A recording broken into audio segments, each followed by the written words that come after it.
I know that it's not. This is not a campaign talk. No, not a campaign talk. Right. We are just looking as Lagosians as what is going on. It's not. I don't feel that. I'm not saying anybody should vote for me. What I'm just saying is, you as a Lagosian, you deserve good governance. You are deserving. Since the 1700s, Lagos has been making money. Our problem is not making money. It's what are these monies used for? So you believe that the resources Lagos currently make should reflect better? Certainly. People need to know the history of Lagos. So we did not just start. Lagos State was an independent colony before there was in Nigeria. In fact, I would go as far as saying the crucible that Nigeria was formed in was Lagos.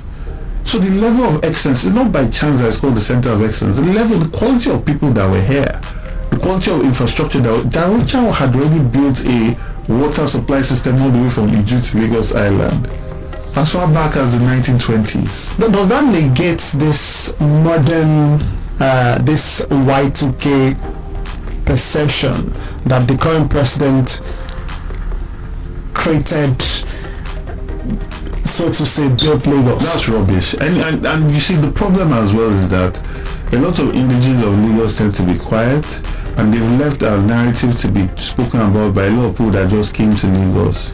They don't have those stories come down to them from their great-grandfathers, their grandfathers. That's why they can fall for this idea. And also when they come, they're comparing Lagos to where they were coming from. But you cannot compare Lagos to any other state in Nigeria for several reasons, and it would be unfair to do that. Lagos State was the Benin-facing part of the ocean-facing part of the Benin Empire. That was the first start. Secondly, Lagos is a state that was dealing with Portuguese, dealing with the British, dealing with Germans for a very long time, for several years. Unfortunately, slave trade was also included in that, but also there was a lot of trade. So there was a lot of money that flowed in here. There were a lot of people that came here and built and added to it at several times. Then it was an independent colony and protectorate. At the point, if you were born in Lagos, you are an automatic British citizen, right? And then from there, it then was the bastion of democracy or the fight for independence. Then it was the state capital, federal capital for a significant amount of years, almost over 50, 60 years, I believe. And then from there, it then became the commercial capital.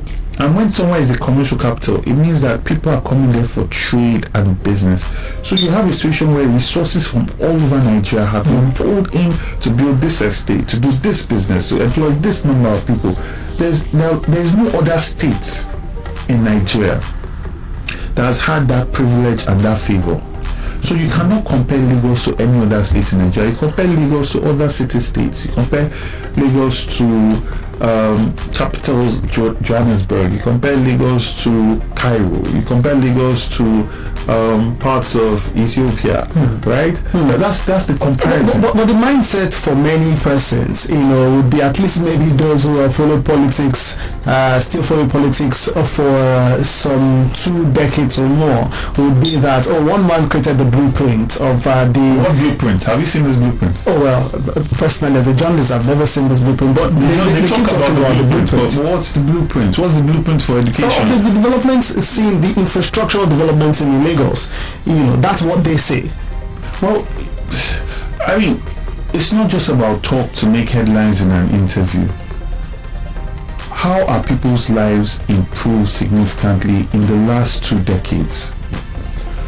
Are people now saying that, we are using water transportation and it has been normalized? Are people saying that my children are enjoying education the way I did when Gbadebo was governor? Are people saying that we have access to affordable housing all over Lagos the way Alhaji Jakonde was able to transform Lagos with affordable housing? Is that what people are saying? Because people that I know are not saying that. Developments that are happening in these places are private sector driven. So when someone says did he build Third Mainland Bridge? Can you imagine how long it have taken these APC people to build Third Mainland Bridge? When it took 16 years to do 16 kilometers of rail? Like, the military invested so much in Lagos because it was the federal capital.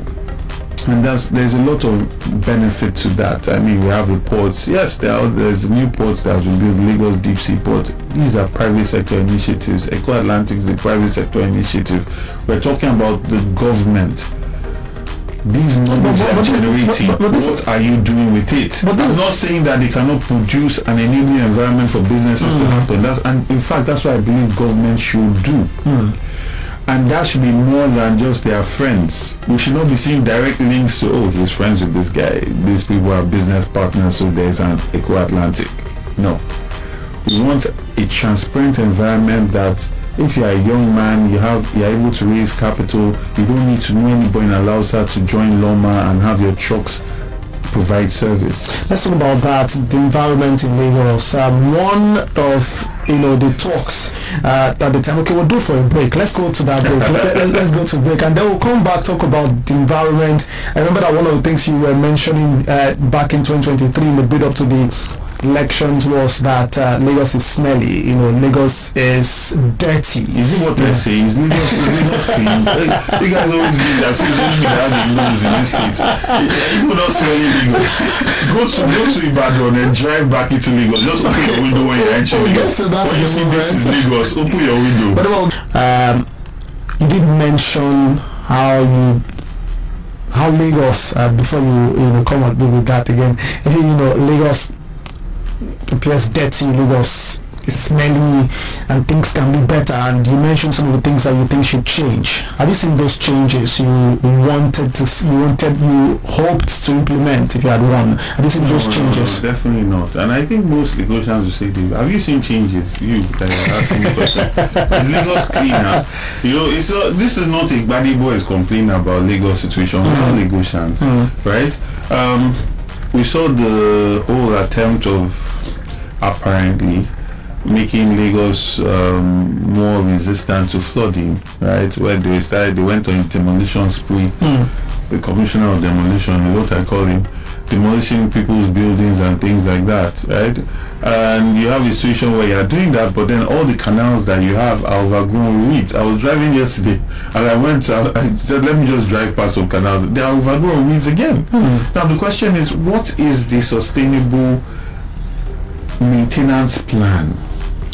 Every local government should have the capacity, especially in places like this that are prone to flooding, to be consistently clearing their canals, not when it's rainy season that you start, right? And then blame it on people that build projects with your approval, because there's no way anybody would erect a foundation in this Lagos state that will not get a visit from a representative of Lagos state government. It's not possible. In the deepest bush in Ipe, they will find you, right? So directly or indirectly, they are involved in the construction of anything in Lagos state. So as far as I'm concerned, they failed in that regard. Also, the waste management system, unfortunately, focuses mainly in areas where revenue can be generated. But there are a huge amount of Lagosians that cannot afford to pay those monies. So what then happens there? A lot of those places are very, very dirty. Now the question is, how can we repurpose our waste to wealth that makes it valuable to collect waste? And I said during the campaigns that we need to start separating our waste from source and tie the potential revenue generation to the local government. Now, to achieve this successfully, you need a visionary local government chairman. You cannot just be someone that's appointed because he has been loyal to the party. He did one gra one day and he said, yes, you're my guy, hold this structure for us, so you beat these people when they want to run again. You need potential governors as local government chairmen. Like people that have a vision for their local government. Because if your local government is working properly and is empowered properly, you will feel it before you feel the effect of the state government. People cannot even imagine this thing I just said. But if you have a local government chairman that is able to cover all your gutters, able to have primary healthcare centers that you have access to get quality healthcare there, this is close to your home, you feel it. Even if you are traveling to England to go and get healthcare, your driver, your help, your staff, they have quality life. It will reflect in jobs that they are given to you, right? In work, in their work ethic, in the quality of their lives, right? Same goes for managing, and then also you start talking about less flooding. You start talking about having mechanized means by which you're getting water out of the city. Wetland protection plans, something I talk about a lot. Not just saying that this land is a wetland protection place, but is giving it a function. Like for instance, you cannot find that anybody will just go and Sandfield Lekki Conservation Center, because it has been given a function and is doing its work by being a wetland that's absorbing and absorbing a lot of water for the state. So we need more of that. You can have solar farms, so many things you can do. Let's stick with the local government for a moment. Okay. There seems to be a lot of neglect from not just Lagosians but Nigerians in general. Nobody really talks about the local government because they're not living up to their responsibilities. Oh well, there's something being done by the federal government now about that. What has been termed local government autonomy. I think ultimately the process by which the local government chairmen emerge will ultimately determine their effectiveness and even who they'll be, whether their allegiance will be to the people or the people that control the process by which they emerge. It's not right that LASEC is conducting local government elections and then we are talking about the federal government is trying to do something. No. As long as people continue to be appointed into office, they're going to work for people that appointed them, and people that appointed them are not you or me. But is it commendable though that there's a move in that direction to ensure financial autonomy for the local government? If, again, the process by which they emerge, you can create all the financial autonomy you want. If that person is thinking about how he's going to come back into office, and the person that puts him in office is that money that they sent you, send it back to me in some way, shape or form, they think around it, he will do that. We need leaders that are loyal first to the people. That's the way democracy works. If not, we are running an oligarchy or something along those lines, some funny kind of disfigured democracy. I recall having that conversation with you, and one of the things that you said, you did mention going back memory lane, how Lagosians need to take over Lagos and take ownership of Lagos. Do you think that, again, it's been 2 years away from that, that we're cleansing the city, the state, from that kind of narrative? And how can we further do that so that in the next cycle of elections we are focused on what matters rather than this thing? I don't believe that. It's about the people, right? It's about the mindset of the people. You need to understand that all this is a strategy. The APC under Jimmy Agbaji's mother is Yoruba, his father is Yoruba. They were still calling him Jimmy Chukwu, calling him governor of Anambra, that you go and contest somewhere else, right? He's a man that speaks Yoruba fluently, because that was one of the things that they brought up against me, that I don't speak Yoruba well, or that my mother is Igbo, right? But I said, you cannot question my pedigree in Lagos. They said that my father did not raise me. I grew up somewhere and we found out IPOP. Such nonsense. My father has molded me. And there was a point where in my life I was called, like my father says. I remember my friends in school come say, I want to meet your father. This guy has made an imprint on you. But to the real issue is this. They cannot afford to campaign based on their antecedents. So what they do is sow division, so that we are never talking about issues in Lagos. We are talking about, this tribe or that tribe.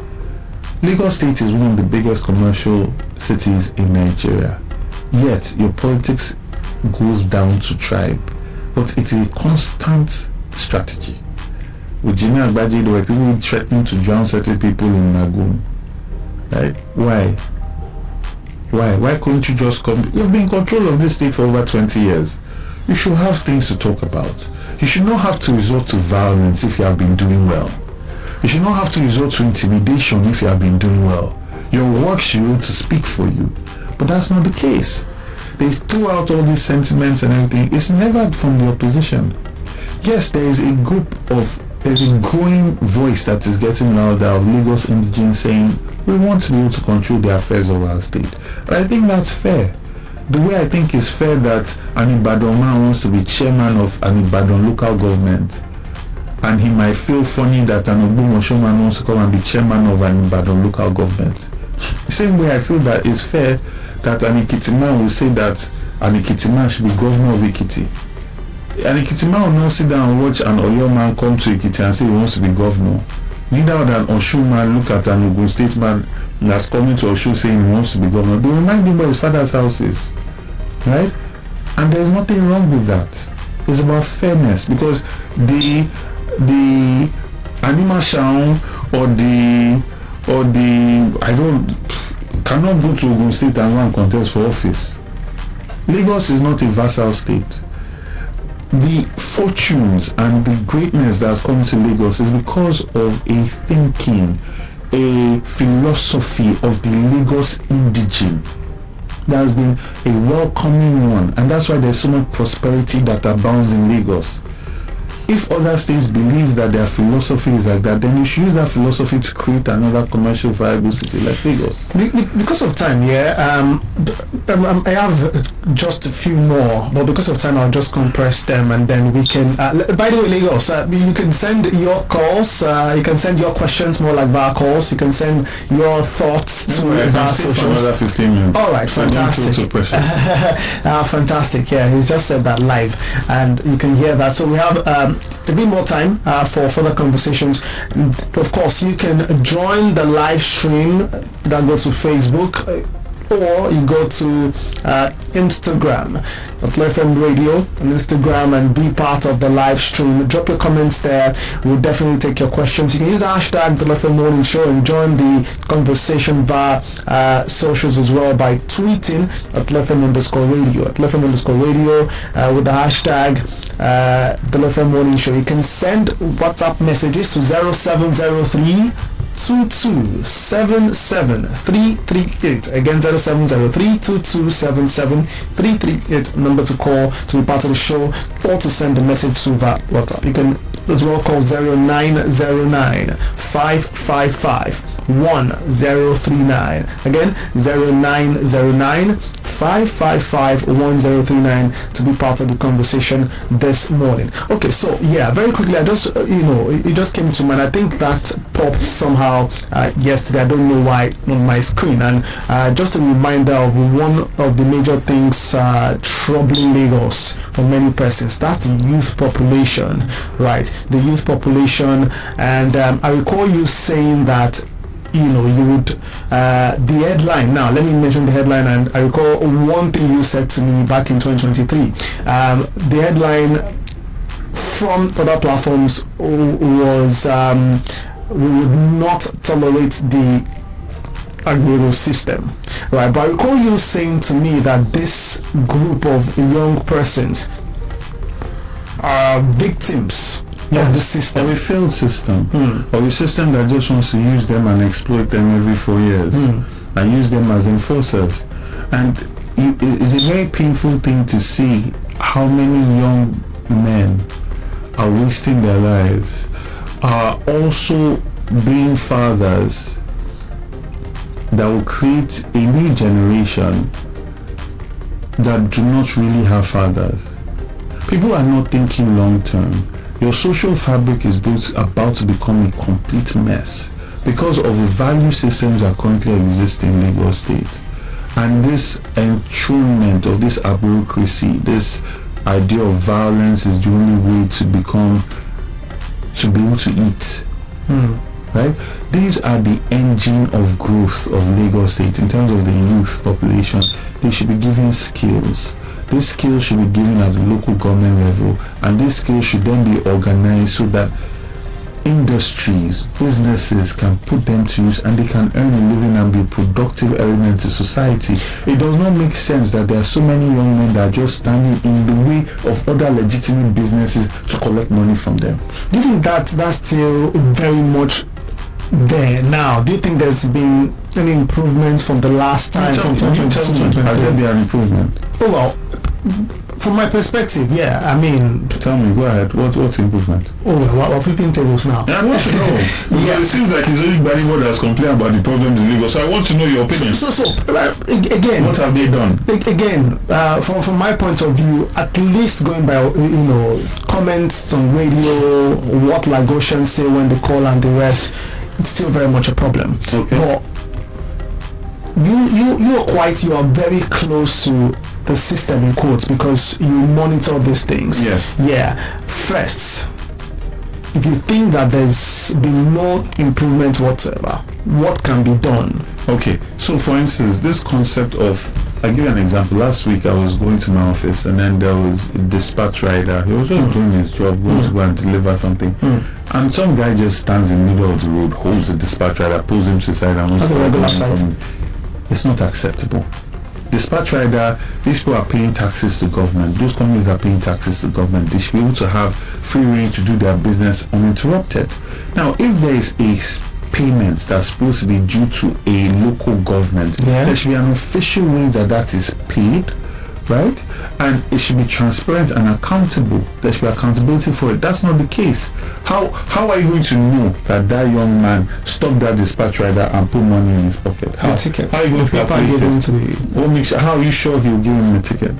What makes you think that dispatch rider will ask for a ticket? The guy just wants to go and deliver what he has to deliver. Yeah. Right? So these and also, why should a young man at his peak in terms of energy, why should he be limited to just be standing on the road with a club or so whatever, just waiting to collect money from people? Right? Think about how they are not maximizing that human life in terms of their capacity, in terms of even their development along the road. What is that person going to pass on to the children that he will eventually raise? How are you going to lift a generation out of poverty if those are the people that are going to be shaping the minds of children that are coming out from them? Like China, imagine if China, instead of equipping all their people with skills that creates a situation where Apple can only go to China to produce its things. Imagine instead of that, where young men were all hanging on the road and collecting money. You think China will be what it is today? The production hub of the world? Youth and population should not be a challenge. It should be an opportunity, it should be a blessing. There are countries that are paying their citizens now to copulate and have children because their population is going down. Right? We have the population, we have a vibrant population. Human capacity development must happen. It must be domiciled by local government. Skills must be, we must enthrone the idea of getting skills, being productive, producing things, exporting things, making things that we can use, and being productive members of society. We cannot continue failing this many young people.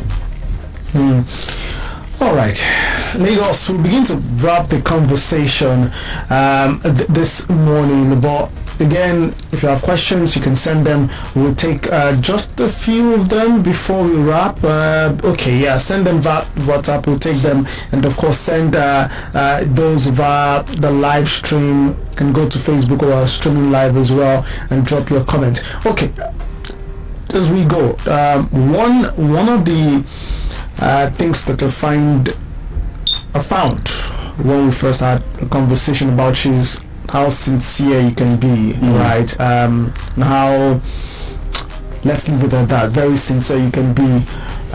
In the past 2 years, well, it's been 1 year and a few months of the second term of Babajide Sanwo-Olu as governor of Lagos. Have you noticed anything that is done right, anything the government is doing right, that needs that they should continue to do, or just be better at doing? Okay, so I recall that there have been a number of times where I've actually applauded initiatives that the government has done, and I did this publicly. The concept of calling different stakeholders to be able to maximize the sharing of palliatives when things are still very hard, but at the beginning of it, calling different stakeholders, I thought that was a good one, but then I said that they should take it lower down to local government. Look for people that are already involved in these things, churches, Muslim Ummah. These are people that are constantly taking care of people, right? Work with those people, find credible people that I can work with. That was what I said then. I also applauded Loma's initiative where they got young people to come and understand the business. There's like a cohort where they bring them to come and learn and understand the business, because I believe after our immense human capacity in terms of our entrepreneurial spirit that we have in Lagos State, the biggest, and then now we've discovered oil as well. The third biggest resource we have is waste. The waste business, recycling, upcycling, even exporting waste. There are countries that import waste. Yeah. Now, if you can package and separate it properly, there is money to be made there. So it's business, and if you are in Lagos, if you are based in Lagos, you should be aware of the resources. It should be part of your education, right? So you see how you can fit into that value chain, expand that value chain, use that value chain. So I was very impressed with the fact that there was a cohort that was doing that. I hope they sustained it. How they make it bigger. I would like for that to be included in the syllabus of every school in Lagos. Managing waste recycling, the opportunities in waste. So I applauded that as well. Let me leave it at that. All right. There's one thing they say about opposition, not just in Lagos, even at the national level. Those who support government in power say yours is just to criticize. You're just criticizing. You're just criticizing. At least we're not lying. Oh well. At least we're not lying. Look at what these same people that are empowered did to Goodluck Jonathan. Look at the propaganda from day one for so many years. These are the same people that came out to say they sabotaged subsidy removal. They came out to confess. They said that they know that it was a good thing, but because of politics, they got people to come and occupy Nigeria. They did all of these things. They are now the ones that have removed the subsidy at a harder time for Nigerians. All sorts of lies. Look at the numbers that were coming under the PDP time in terms of statistics, in terms of governance, in terms of the GDP, all of that. Look at what it is today. Are we in a better place? They say the crude oil business was better then. Crude oil business was better. Was that the only basis by which we had our GDP so high? Oh well. That was not the only basis. Look at the loans that these people have taken. Look at what Buhari did to our economy in 8 years. Well, I was going somewhere with that thought, and that's the fact that they say, oh, you just criticize before you know it. You're right there on social media, you're typing, you're criticizing, but what you rather be quiet. Oh well, what exactly are you doing to support the effort of government? I know you're doing a couple of things, right? Especially am I supposed to support the effort of government? Explain that to me, because I don't understand that concept. Oh well, again, I'm not in government. They campaigned to go into government because they said they had a vision. They knew how to make Nigeria's lives better. That dollar will become $1 to £1. That petrol price will come down. They said all these things. Is it me that's supposed to go and help them make petrol price come down? But as a patriotic citizen, you do your bit as well. I have a foundation, and we've been, whether it's any government in power, foundation keeps making impact. My impact is to the people of Lagos and people that, because I love Lagosians. It has nothing to do with politics. We have a micro health insurance program that we go out to different local governments, we give to people because people are suffering, and every little helps. That has nothing to do with politics. If we are talking about ideas about for instance, managing our water flows in Lagos State and getting water out of cities, and I'm saying, look at this case study in Japan, look at how Netherlands is creating a sponge city, look at this. It's for the government to take those things and try and implement. Right? I'm not like holding on to information. If they had a good head on their shoulders, they will have this information as well. Right? If their purpose is to make, you see, this is what I've discovered with politics and governance. The mind that is looking to maximize for self, that same mind can never maximize for the people. It's not possible. You cannot loot a state and believe that you can also develop that state. There is this lie that politicians tell themselves that they can get away with creating injustice, get away with doing all these things, but somehow they will still be able to develop. There are unintended consequences of every action. When you use violence to take position in office, you are completely eroding the trust that the people have in you and your institutions. In that, you are also eroding their belief in the state. In that, you're now creating increased people moving out of the country. In that, you're now weakening your currency because they'll sell all they have and change that money to foreign currency. But in that point, you just wanted to talk to this Agbo to go and beat this person. You did not think about all these other things, right? So that's why I say you look at the life of Chief Alhaji Lateef Jakonde, and you see the impact he was able to make in just 4.5 years. Then contrast that against the life he lived and how much he appropriated for himself, if he did at all. And you see why he could achieve so much excellence in 4.5 years. Okay, so I suppose that's the response to my question. You have a foundation in terms of what you're doing. Microchip insurance, we give scholarships to a number of children that cannot pay school fees. We're involved in advocacy, but mainly health and education. That's what we're really focused on now. Interesting. And well, as we close, going back to where we started, something big happened yesterday.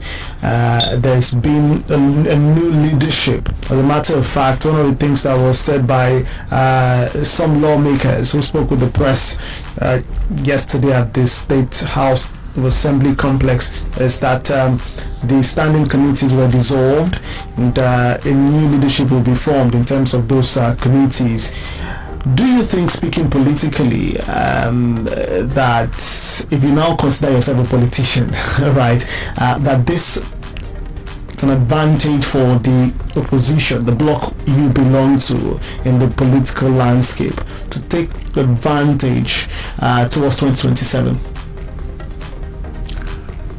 It would be an advantage if you had regular politicians in the APC. You see, what the APC has created is a system of people that just say yes sir. I don't want to be rude, so I would just leave it at that. In a situation where you had politicians that had free reign and free will and they could move, and I guess you can say that that's what has worked for them, and they successfully held the state captive for almost 20-something years, right? Because any politician that shows any interest in challenging status quo is removed. Look at Ambode, look at Obasa at this point in time. So I don't really see it as anything that can be gained from. It's not like Obasa can come out and join another party. He might sulk for a week or two, but he'll fall back in line and just take it, because that's the kind of control, that's the kind of ship that they run, and that is not in the interest of the people. We need a party, and see what you want about the PDP. At least they could go toe to toe with each other, and in doing that, you could see how people could benefit from it, because you cannot just go unchecked. I mean, all these things they're accusing of. Have you looked at those numbers? I remember just before the end of the year, they said that the State Assembly spent almost 200 million for an end-of-year party or something like that. It was in the papers. It was in the list of people. Do you know that I know people? I know how many people reach out to me that they've not eaten for 3 days. And these are not lazy people. These are not people that just stand on the corner. These are people that are hard-working people. They were sacked because their employer just could not afford to pay them salaries. They are looking for money, yet you are spending 200 million for an end-of-year party.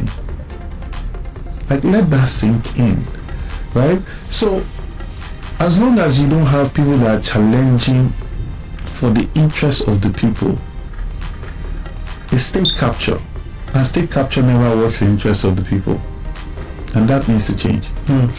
And well, we'll see how that how things begin to play out from here in terms of opposition politics going forward.